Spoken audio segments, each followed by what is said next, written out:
Bila kita nampak raut wajah orang yang tenang cerah, maka ketenangan bukan pada wajahnya. Bila nampak orang melangkahkan kaki dengan tenang penuh wibawa, maka ketenangan bukan pada kakinya.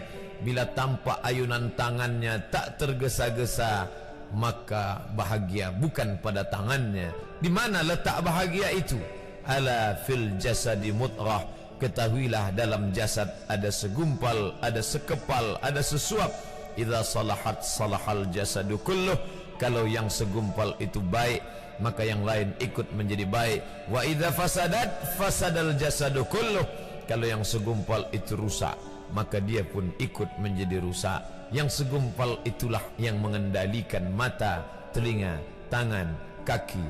Yang segumpal itulah tempat rindu, benci, marah, ridha, ikhlas, fasik, hasad, kufur. Di sanalah bersemayam rindu dan benci. Maka jangan terlampau benci. Habib habibaka haunamma.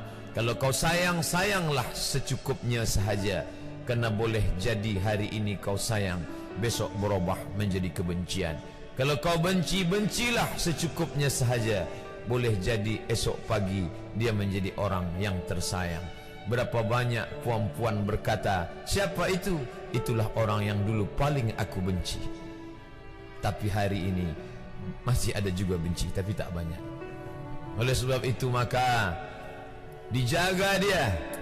Yauma la yanfa'u malun. Hari itu tak ada guna harta, wala banun, tak ada guna anak, illa man atallah, kecuali orang yang datang menghadap Allah biqalbin salim, dengan hati yang salim.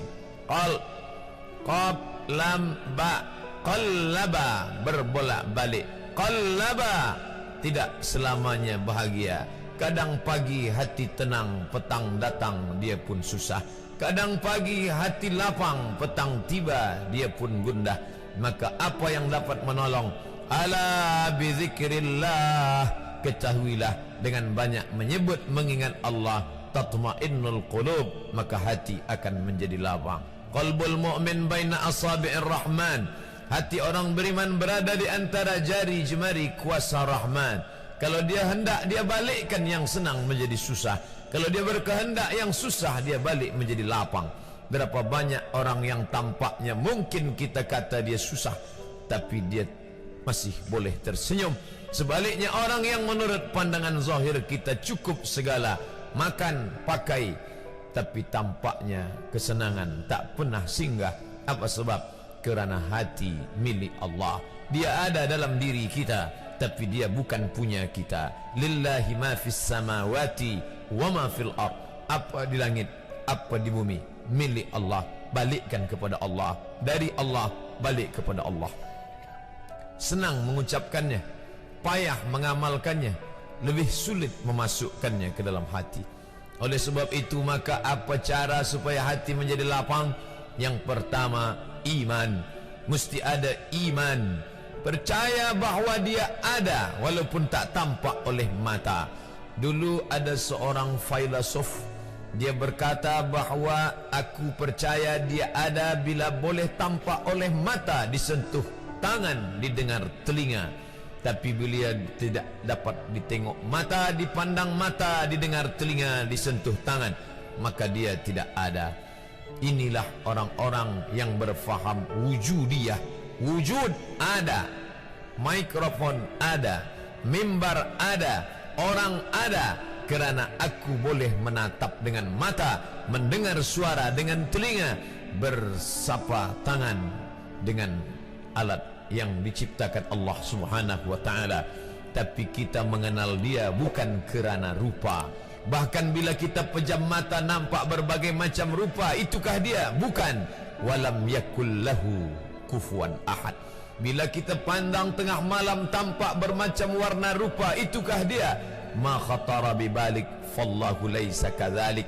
Apa yang terlintas di hatimu, maka dia tidaklah seperti itu.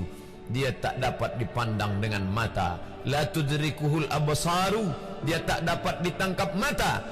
Wa huwa yudrikul absara, dialah yang dapat menatap mata. Jangankan dia, wajah kita pun kita tak boleh melihatnya. Siapa yang boleh melihat wajahnya? Sementara belum dijumpai cermin, belum pandai orang membuat cermin, orang tak tahu bentuk rupa wajahnya bagaimana. Sampai suatu hari dia dalam perjalanan panjang, dia tengok ada pohonan rindang, lalu kemudian dia berteduh di bawah pohon rindang, menghindar dari panas terik matahari. Di bawah pohon rindang ada kolam air, maka saat dia akan mengambil minum dari air kolam, disitulah dia melihat wajahnya. Oh, begitu rupa wajah di dalam air kolam.